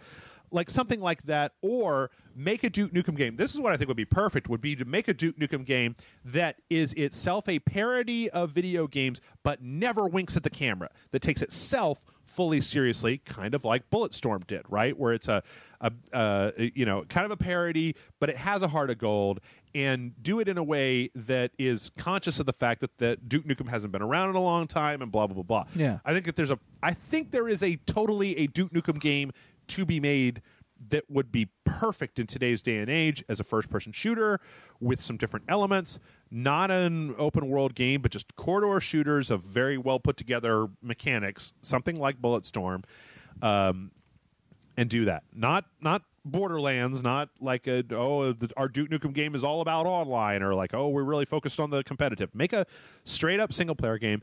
And I think that those three games would be a solid ground for them to start maybe developing new IP. I tell you what I'd really like is when I talked about going to E3 when Skyrim was getting announced. You remember that old Brothers in Arms game that they were going to make that was like a Dirty Dozen kind of cartoony Team Fortress 2-y kind of just like woo, I would love to see that come back, because that looked like a really fun game. Kind of build it up as an Inglourious Basterds style. Yeah.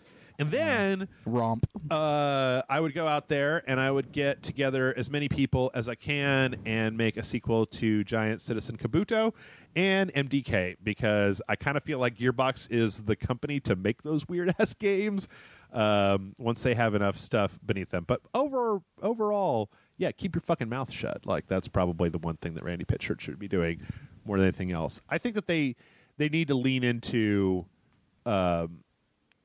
I think they need to lean into their strengths, and right now the strongest thing they have is Borderlands. Yeah, I feel like like you said with what is it? Fucking what is the game that we were talking about? Duke Nukem? No, Borderlands, Brothers in Arms. No, the one that we think that they should just give up on. Battleborn? Battleborn, thank you. I don't know why my brain just died. Like, my brain just went, I don't know what that game is anymore. I was thinking, they should just. They need to look at it and go, hey, it's not successful. There's nothing they can do to retroactively make that game popular. You know what I would do? If I was gonna make Battleborn popular, what I would do would be to go poach the motherfuckers who made Paladins, the free-to-play, and make a free-to-play Battleborn FPS Overwatch clone with microtransactions built in. Free-to-play, and it's got chests that you can buy for real world money. Just rip off Overwatch. Just totally rip off Overwatch with your Battleborn characters, because the character designs in Battleborn are good. It's like if it was less of a MOBA and more of like Overwatch, or just an online first person competitive shooter. Like, no story, no nothing, just a free to play game.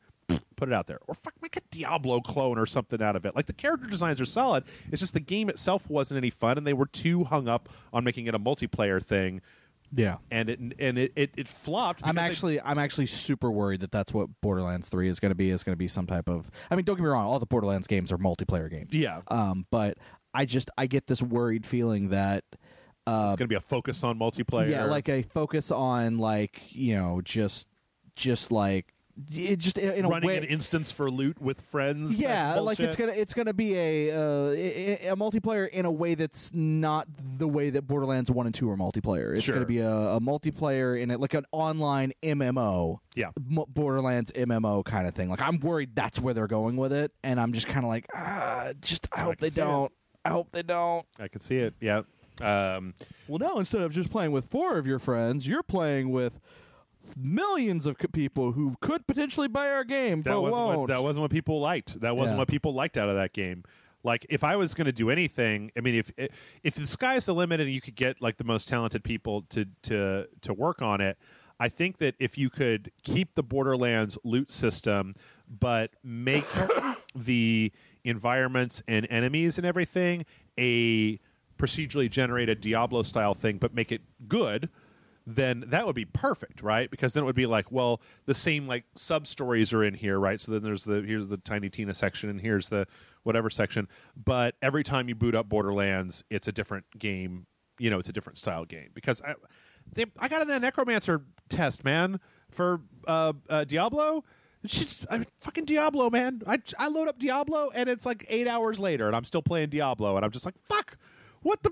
What you don't realize, you're playing it right now, Jeff. Am I?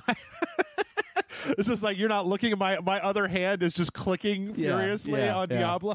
I hate to break it to you, but you've never stopped playing Diablo. I had to uninstall it. I was like, I can't. What am I doing? I'm playing Diablo 3 again? What the fuck, Jeff? Like, I played it when the classic thing came out, right? I played a bunch of it then, and they're like, hey, you're in the Necromancer test, and I was like, oh, let me check this out. Oh, the sun's up. Okay, well, I tell you what, I got to post the video for today, and then I got to walk my dog. Hold on, let me play Diablo for a second. Oh, fuck!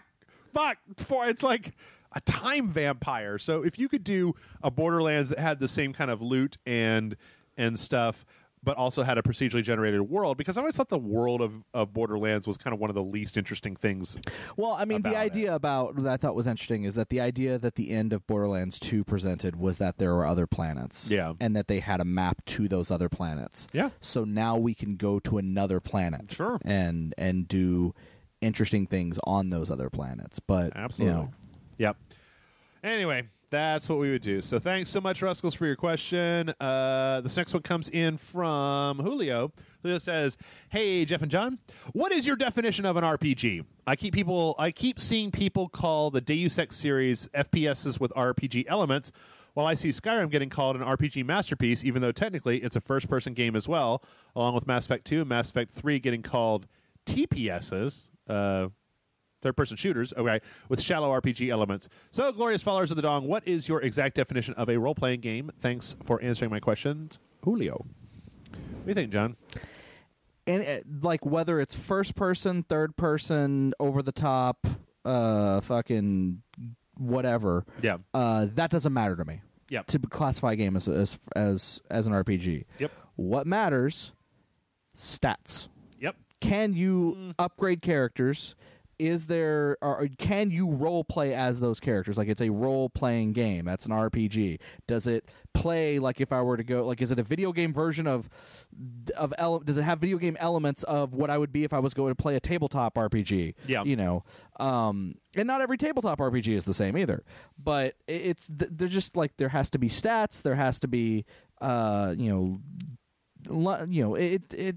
I think. Okay. So you can probably explain it better than I can. Well, for me, it's about progression, but there's one simple thing that differentiates to me a game with an upgrade system and a game that is an RPG.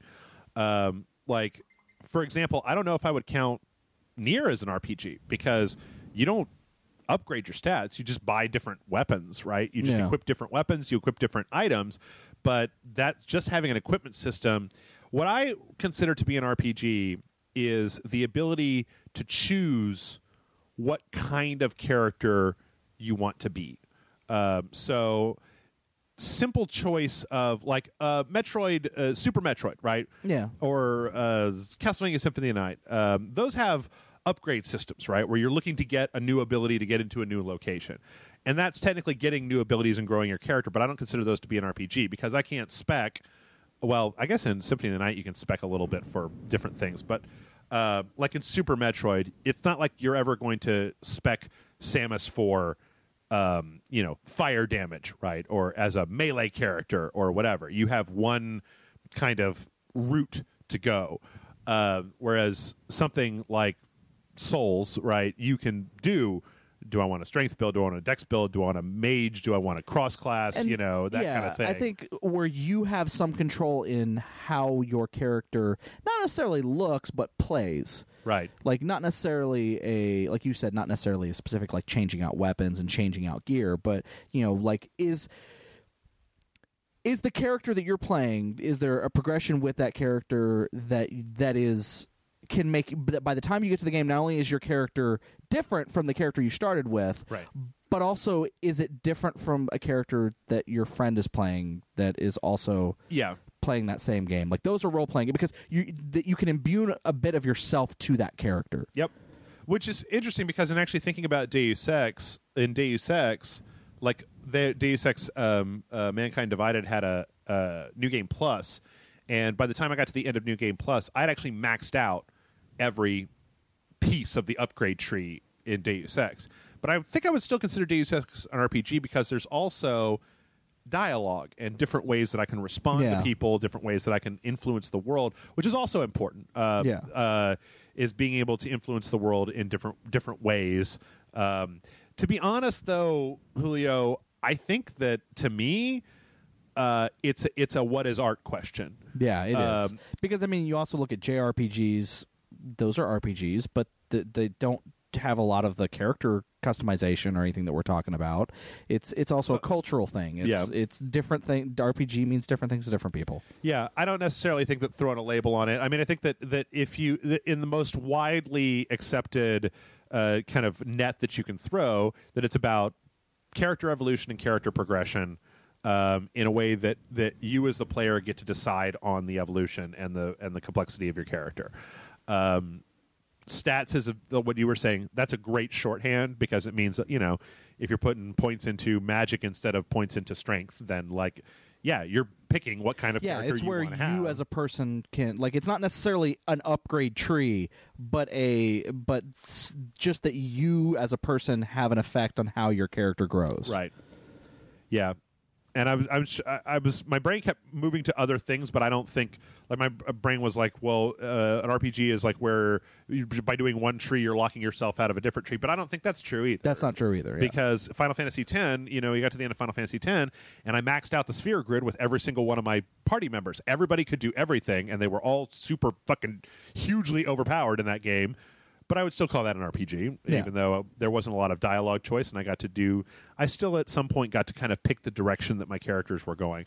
But yeah, in all honesty, I wouldn't get too hung up on what is an RPG and what isn't. I had a friend who a long time ago who was a real kind of douche about that, where he was like, "Oh, well, an RPG has to have like specific character development and a stat tree and this and that." Because I think that we got into an argument when I called Diablo an RPG. Diablo's totally an RPG. Diablo's got stats that you can level up, and you can spec for different things. And he's like, "That's not a fucking RPG," and I'm like, "I don't know. It seems like an RPG to me." But this guy who's a friend of mine, he's just real contentious about everything. So. Yeah, I think I know who you're talking about. No, not him. Somebody else. Different contentious person. Different contentious. You have a lot of contentious friends. I used to have a lot of really, really super contentious friends. But I don't necessarily think that it really matters. Yeah. Like, I think that if you get huffed up when somebody calls a thing an RPG, and it's not an RPG. And it's like, fuck it. It's all video games, whatever. Because that same person was like, I wouldn't call that an RPG. I called Diablo an action RPG. And I'm like... That's still an RPG. Okay. It's like, well, yeah, it's different. It's shallower than your normal art. This is a person who plays... first edition D&D when 4th edition was out because he liked to make people buy food and keep up with how much food they were eating in their D&D game, and I was just like, God damn. Man, I'd hate to be playing games with that guy. Yeah. Let's see. Our next one comes in from Ricky J. Who says, "Dear choice makers of excessive anger, this is Ricky J on the site, loyal patron and fan since Baby Jeff's first appearance in the Force Unleashed 2 review from the mythical land of Chris Hemsworth and Vegemite, Australia. I'll try to keep this brief. How do you know when a game's story or protagonist has had a profound effect on you personally? Is it the old, I sat in silence for 10 minutes as the game credits rolled, lost in thought, or the I can't wait to get home from work so I can continue playing feeling, or is it something else for you? Just an example, I played through Horizon Zero Dawn earlier this year, and it's probably the best gaming experience I've had in recent memory. Gameplay was fast, fluid, challenging, and satisfying, and the world was beautiful and detailed. However, what really kept me coming back was the protagonist and the story. She's fantastic and a likable character, and her origin weaves into the story of the world as a whole in a really interesting way. I loved experiencing the post-apocalypse through her eyes. Needless to say, it was bittersweet when the credits rolled. Have you guys ever had an experience like that? Did a character or story ever really floor you? And if it did, how did you know? Thanks for the nonstop fun, guys. I said I failed to keep this brief, so I can only apologize. Keep posting, and I'll keep watching. Ricky J. And this is P.S. for John or Amanda. WWE related. What's your opinion on Alexa Bliss? I wasn't a fan when she first arrived, as I figured she was just another one-dimensional model turned wrestler who had nothing to offer. But damn, she's won me over. She tears people up on the mic. She's really funny, and she's actually not that bad in the ring. Not to mention she's hot AF. Thoughts? Okay, so I start with the PS. Sure. Since that was directed at me. Yeah. She's all right. Like you said, she's really good on the microphone. Like she's a very good talker. She's okay as a wrestler. I think she still has a lot to learn. Also, she is very clear that she's afraid to get hurt. So when people are attacking her, she doesn't sell like someone getting attacked. She acts like, I know the hit's coming, so I'm going to move in slow motion and react because I don't want to hurt myself when I react. Okay. And it comes off very stiff, stilted. Like I said, it kind of feels like she's moving in slow motion and looks really awkward on screen. And also, whenever she runs the ropes, which is basically when a person's like running into the ropes and ricocheting back into the middle of the ring, she also does that in slow motion. Like she doesn't know how to do it properly, which, in her defense, she's really short. Yeah. And if she doesn't, it probably could mean that she falls through the ropes. Because I think her head is right at the level where the top rope is. So if she ducked just a little, like an inch, she would go, like it would literally go through between the middle and the second. Yeah. So in her defense, I understand why. But as far as her talking ability goes, fucking one of the best on the roster right now. Okay.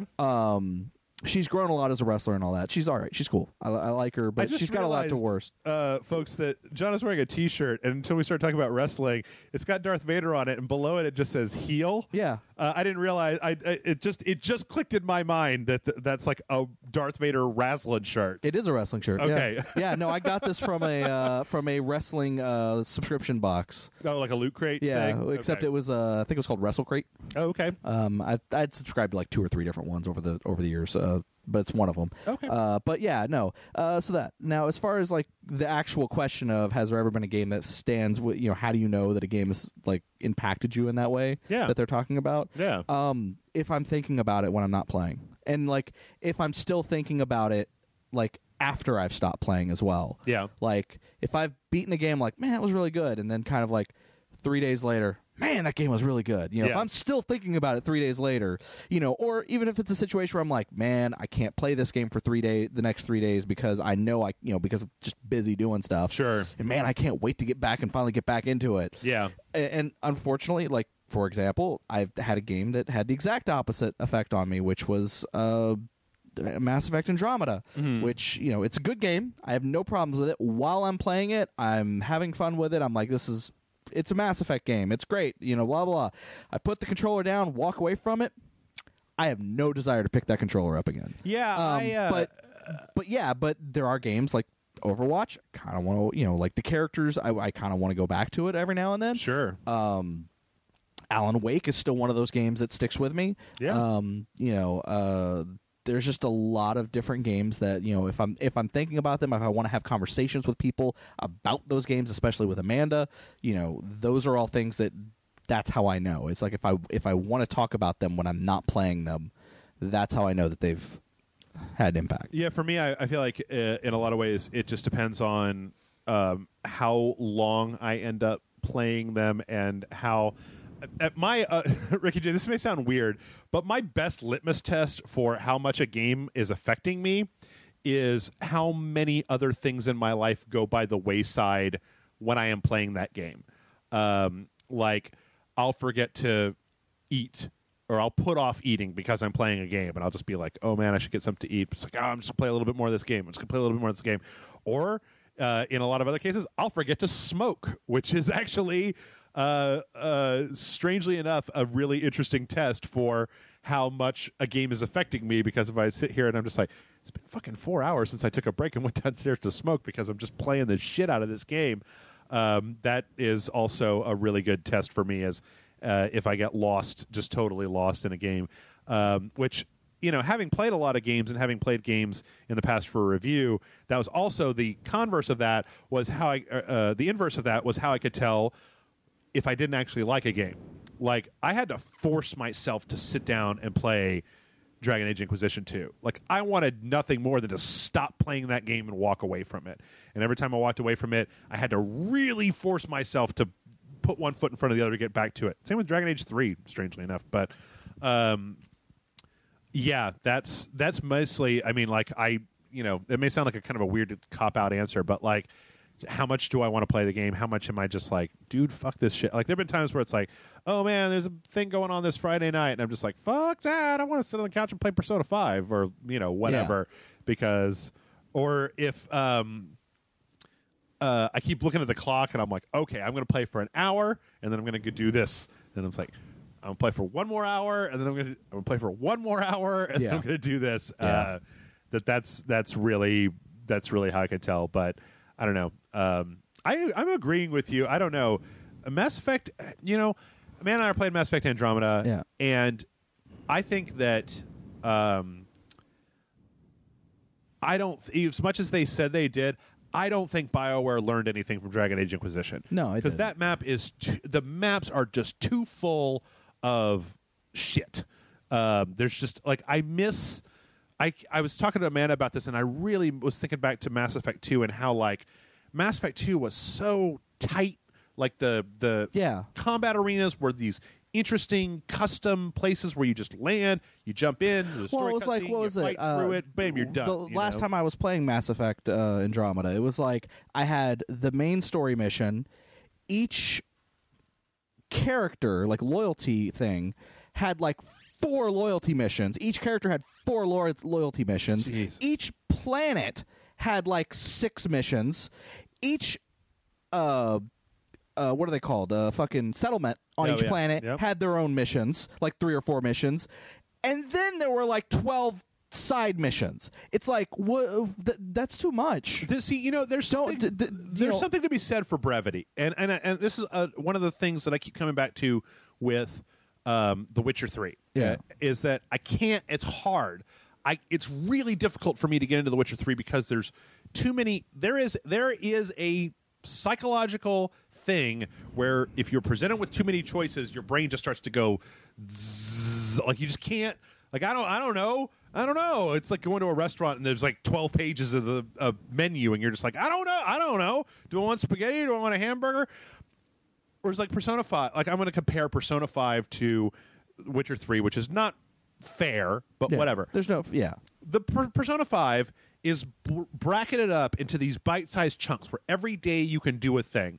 And there are 2 different things that you can do. One is if there's a main story mission going on, you can go into the dungeon for that main story mission and try to complete that story mission. And those dungeons are nice and they're all put together. 2, there is a procedurally generated like world dungeon where you can do side quests in that are just like tracking down enemies and trying to defeat them. That's it.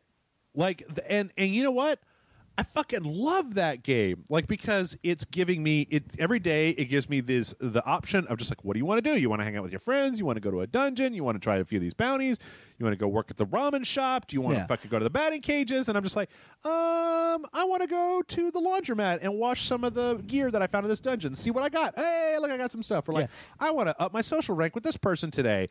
Whereas when you just give me this giant map full of icons, and I've been complaining about this since this generation of consoles started, because I feel like developers have used this generation. A lot of developers have used this generation of consoles to take the open world formula and pack it with more nothing, with more trivial side quest pickup bullshit, when that's not what makes a video game stick. This is back to Ricky J's question of like, that's not what, like, I can't even tell you what the fuck the side missions in Dragon Age Inquisition were.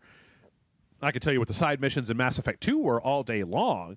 I mean, I can't really tell you all that much about the side missions in Mass Effect 3. If I thought real hard, I could remember them. But the side missions in Mass Effect 2, just about every mission in Mass Effect 2 is burned into my brain because they were just like singular experiences that were easy for me to remember, as opposed to a big old open world full of bullshit. I mean, even Grand Theft Auto 5 doesn't have the level of bullshit that like The Witcher or Mass Effect has in it. And that's not to say that we don't like long games. It's just, this generation really needs to work on, especially BioWare, needs to work on doling those out in A, having less bullshit, and B, doling out important missions in a more like not shoving them all in your face all at once, and like oh, okay, you finished one of the side missions. Well, here's another. Like, here, you need loyalty missions. Okay, if every character has one loyalty mission, I'm cool with that. Like, even if it's not like a super important loyalty thing, that's fine. Well, in Mass Effect 2, they had two, right? Yeah. Because they had one to get to know the character, and then once they trusted you enough, then they had their, like, I'm going to turn to really be the super loyal, right? Yeah. So, and that was fine, because they were gated. It wasn't like they gave you both the same time. They made you go through one to get to the other. And you would have, like, 3 or 4, and you could go do one and then feel like, hey, I did that. That's great, But it wasn't, there's a certain number of choices once your map becomes so populated with choices, and that's the thing. Again, The Witcher just fucks me on. And I know a lot of people out there will say, well, just ignore all that other stuff and do the primary thing. And I could do that, but god damn, it feels like leaving game on the table when you do that, right? Like, when you're like, what if this side mission was a really fun and interesting side mission full of crazy characters? Like, I'd like to do it. Like, for fuck's sake, Lair of the Shadow Broker is a side mission. You don't have to do Lair of the Shadow Broker to beat Mass Effect 2. Well, that's a DLC. Or is it 3? No, that's 2. Shadow Broker is 2. That's 2. Yeah, it's totally a side mission. It's a great side mission, though. Or in Mass Effect 3, the what's his face, the Day 1 DLC guy, I don't remember his name, with the eyes and whatever. No. He's a Prothean. Yeah, his stuff is fucking vital to the storyline. So if you just main the storyline, you wouldn't be getting nearly as much out of it. But when your map is full of every icon that's ever existed, it's hard to tell what's important and what's not.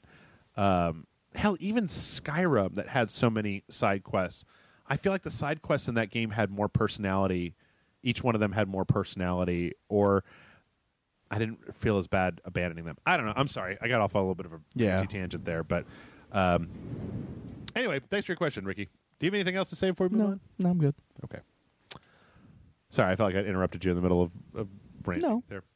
All right, so Will writes in and says, Jeff and John, while watching you and Amanda play What Remains of Edith Finch this week, a thought occurred to me. It seems like all the walking simulator games out there have really dark, melodramatic stories. What Remains of Edith Finch, Gone Home, Dear Esther, Vanishing of Eden Carter, Everybody's Gone to the Rapture, and so on.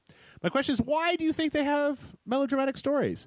Is it just everyone is playing Follow the Leader, modeling their games that were considered walking simulators, or the style of gameplay lends itself better to that type of storytelling? Personally, I like to see one that's styled more as a lighthearted romp. Do you think that type of story could work for a walking simulator? Thanks, Will. I think it leads itself more towards, because the whole point of a walking simulator is you, the player, has to want to move forward. Sure. And so you have to present yourself with a mystery. And while, yes, there are mystery, comedies and things like that, I feel like it's easier to do something that's dramatic. Yeah. Like a dramatic mystery than there is, because comedy is also hard and subjective. Very difficult. Because it's subjective. Yeah. And because I may think something's fucking hilarious and go like, oh my God, I gotta go figure out what happens next because this is fucking funny. Right. Because I mean, there are walking simulators that are. I mean, the Stanley Parable. It's a bit of a puzzle game, but it's also kind of a walking simulator comedy. Sure. But it's like I said, it's a little bit harder to do because comedy is subjective. Comedy is also, I feel like comedy doesn't lend itself to I need to know what happens, or I only got part of the story, I need to get more of it. Right. Because also, what is it? The whole thing is a punchline that I can see. I mean, I'm not saying it can't be done. I'm just saying it's harder. Yeah, I can see how it can be done. It is harder, and I think that I don't know. Lots of games. I mean, most games have melodramatic stories. I wouldn't say that melodramatic stories are only limited to the walking simulator variety. I mean, Nier Automata's got a fucking melodramatic as hell story. Like, there's a lot of stuff out there where the stories are kind of melodramatic. I kind of think that it speaks to kind of just like the hyper emotion of video games that a lot of those have that.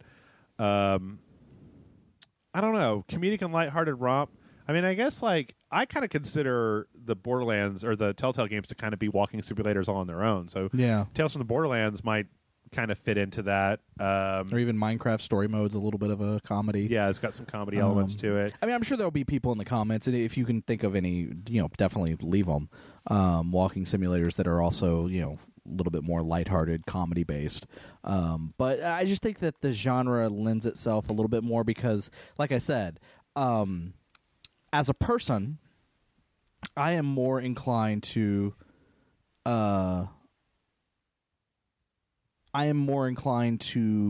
want to find out more and move forward if there's like a mystery that, like, let's look at Gone Home. Yeah. Like, the big thing about that is when you play, it's like, oh my God, what happened here? Was there a murder? Did someone die? Like you're going through this house and you don't know why no one's there, and you're trying to figure out you're trying to figure out the mystery of what happened. Right. And it's you're trying to uncover this mystery. Like, you want to know more. I feel like the human mind wants to know more when you're presented with this mystery of what could be scary. Right. And you want to find out more what happens and things like that. But it's with comedy, I feel like that doesn't. Like, again, it's that whole thing of you can be funny, but it's harder to make me want to move forward with comedy. I mean, comedy, even as a video game concept, isn't done all that often. Yeah. I mean, it's just, and whether there's an actual market for that or not, who can say? But it's trickier, and I feel like in a game context, a walking simulator would probably be one of the better places for comedy, or something lighthearted. I don't know. Maybe if you were to combine like a walking simulator or something like a walking simulator with like a dating sim, you might be able to get a little bit more comedy out of it. But I don't know. I honestly don't. I've played a few. I'm not as like down on them as some other folks are, but I'm also not the biggest fan of them. Like, Everybody's Gone to the Rapture really pissed me off by the time I got to the end. Yeah, I don't think I ever played that. Yeah. Or if I did, I played it like for a little bit or also something. Firewatch. I didn't care as much for Firewatch as everybody else did. But all right. And last but certainly not least, Daniel writes in with a pretty simple question. Says, hello, Jeff and John. I recently went through the entire Fast and Furious franchise, except for Fate of the Furious, for the first time, and I loved it. I completely understand now why y'all love it despite the over-the-top silliness of it. I'm curious to ask this question. If you had to rank the films, what would be the top and what would be on the bottom? Ooh. So let's see. I mean, I haven't seen all of them. That's the problem. Yeah, me neither. This would be a better question for Brian Salisbury, but let's see. I would probably let me think about it. What's funny is I feel like there's two types of people. Yeah. When it comes to there are two types of people that like the Fast and Furious franchise, right? And you can tell who's who by asking by where they place one specific movie on the list. Tokyo Drift. Yeah. If Tokyo Drift is high on the list, yeah. Or if it's at the bottom of the list, because I feel like there is no in between. Like there is no Tokyo Drift is somewhere in the middle. It's either oh man, Tokyo Drift is the worst fucking movie of the franchise, right? Or it's Tokyo Drift is like number 2 or number 1. Like it's just weird. Yeah, I do feel like I would put Tokyo Drift pretty high on the list, though. I never saw it. So I went from 1 to the restart to Fast. Okay. The Fast and the Furious, the 4th one. Fast and Furious. Yeah. Because it goes the Fast and Furious, Too Fast, Too Furious, Fast and Furious 3, Tokyo Drift, Fast and Furious, Fast 5, Fast 6. Yeah, Fast and Furious 6, and then Furious 7. No, it's Furious 7. The Fate of the Furious. Yeah. I also so I'll tell you some general thoughts. I think the first one is legitimately it's Point Break. It's good. You can watch it. You can sit down. Yeah. The funny thing about the first movie is it's Point Break. Yeah. It is literally Point Break with cars. Yep. It's not doing anything new. Yep. But it's all really good. I would probably put that one at the top of the list. In my list, it'd be in my top 5 of them. I think that was Fast 6 where they brought in Jason Statham and The Rock. Yes. Okay. I would probably put that one. Vin Diesel, Paul Walker, Michelle Rodriguez, Tyrese, Chris, okay, Gina Carano. Oh yeah, Gina Carano was in 6th. Yeah, I don't think Statham was in 6. He was in 7. Statham wasn't, but I think The Rock was introduced in 6. In 6. Okay. I would probably put it 1, and then like 5, 6. I'm just not going to count the other 2, and then 4, and then 7 really bothered me with CGI Paul Walker. I mean, I understand what they did and why and all that stuff, but there was a bunch of CGI Paul Walker in that movie, and I'm just not a big fan of that. So, and as much as I talk shit about 6, which I think is the one where they pull the safes behind them in Rio de Janeiro, that is where the series turned into a goddamn cartoon series for me. That's where it turned into Saints Row. Right, yeah. I mean, Saints Row had that same fucking gimmick with the safe. Did they? Except instead of with cars dragging the safe, it was a helicopter dragging the safe. Oh. In Saints Row 3, the third? Yeah. Intro with Johnny Gat. Yeah. No, wait. Fast 5 is where they did that. Yeah, Fast 5 is where they did the safe. Okay. Sorry. So I'm going to go 1, 6, 5, 4, 7, and then I haven't seen 2 or 3. Yeah. And I haven't seen the latest one yet. 2, there are people who like 2. I didn't like 2. I felt like it was kind of a weak movie. Yeah. That one focuses on Paul Walker, right? Well, because Vin Diesel didn't want to come back, or because they didn't want to bring Vin Diesel back. Right. I don't remember the reason for him not being in the movie, like the actual real life reason for him not being in the movie. Yeah. But if I remember correctly, they didn't want to bring him back, or he was busy making another movie. I can't remember. He might have been busy making one of his Chronicles of Riddick movies. Okay. I don't know. Also, they're kind of all a blur. I don't really know about. I mean, I couldn't tell you. I remember the plot of the first movie pretty well. I remember the plot of the last movie pretty well because it got to such levels of ridiculousness. The Fast and Furious 7 was where the Rock literally flexed out of his cast to pick up a minigun and shoot at people, and like him, Jason Statham and Vin Diesel are like driving cars at each other on top of buildings and getting out and punching each. It was pretty man. If it just wasn't for the weird CGI Paul Walker in that movie, I think that it might be my favorite. I really want them to. I don't know if I've talked about it here on the podcast, but I really want them to at some point. Obviously they got to do what is it, Fast 10 in space or something like that. Basically, pull a Jason X. Yeah. Just go into space for no fucking reason. Drift cars on the moon. Sure. But at some point, it's got to be such a big property that they then start crossing over with other movies. Yeah. Do like a post-apocalyptic futurist movie, Furious Dom, where he meets Mad Max or something. Then fucking get the Wraith, in there somehow, and fucking have Charlie Sheen, coke-riled Charlie Sheen in the movie. Oh man, see now I mean, like, I understand why they did it, but it's such a shame that they threw God, why does his name escape me? Statham in there, because Transporter versus Transporter the fate of the Transporter Furious, like, that would be great. Maybe like I hate those Expendables movies, but maybe like the Expendables versus the Expendables team goes up against the Fast and Furious team. But yeah, it's just like, just start crossing over with, go crazy with it, Yeah.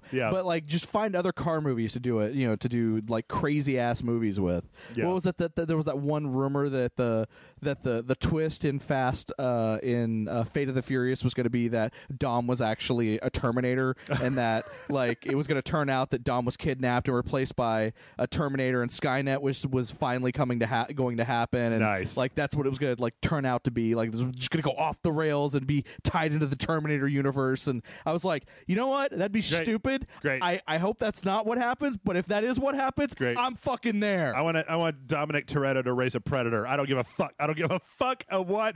It doesn't even matter, because the movies have gotten ridiculous. In fact, now I remember is Fast and Furious 6. Was Fast 5 where they did the heist where they killed one of the guys, because Fast 5 is like further down the timeline, because they killed one of the guys from Han in Tokyo Han dies, Drift. yeah, and then Fast 5 is like a direct sequel to like that. Well, it's a prequel to that. It's a like prequel everything to that. after. So it turns out that everything from Fast and Furious all the way to Fast. So basically, movies 4 through 6. Yeah, I think 6.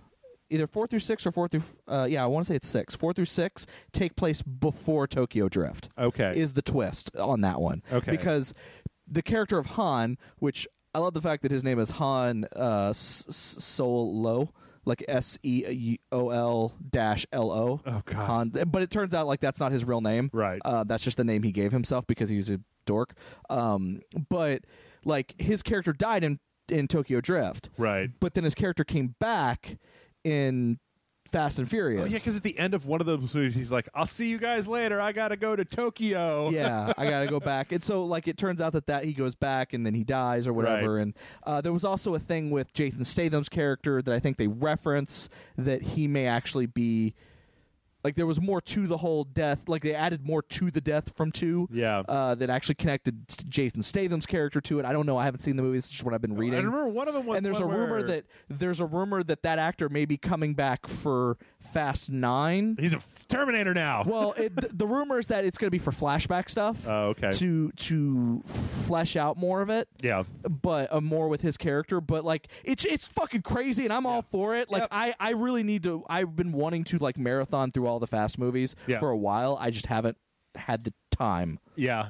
I was just remembering too that one of them was where Michelle Rodriguez is the bad guy. And comes back from the dead. Yeah. And, yeah. Like, it's funny. Her character is killed off at the beginning of the movie, which I think is Fast and Furious. Okay. And then at the end of Fast 5, it reveals that she's actually still alive. Okay.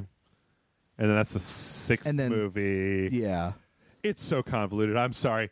Daniel, I'm sure that you know all of them because you just got done watching them. But like, I watched them piecemeal one at a time over the years, and I've only seen most of them once. So yeah. I should probably go back and watch them too. But they're fun. Yeah. I love the idea of the Fast movies. Like I said, I want the franchise to continue going. Like this is at first I was like, all right, 5 Fast and Furious movies, whatever. This franchise can die now, kind of thing. Like, okay, it's outlived its time. But now I'm like, no. Keep going. It's so outlived it that I want it to keep going. Yep. I want Fast 26 geriatric Dom. Sure. To be like, I'm an old man driving a car, yelling at young whippersnappers to speed up. Yep. Because they're not going fast enough. Yeah. Oh, it's all the cars have turned to self-driving cars, and so now he's got to race the machines. And, yep. There's the Terminator angle. Anyway, that's our show for this week. 200, John. 200. Woo. Mail@ragesite.com is the email address. Let us know what you think. Write in, subscribe, all the things. I think it's time to go rewatch the Fast and Furious movies, so let's go do that. Okay. All right.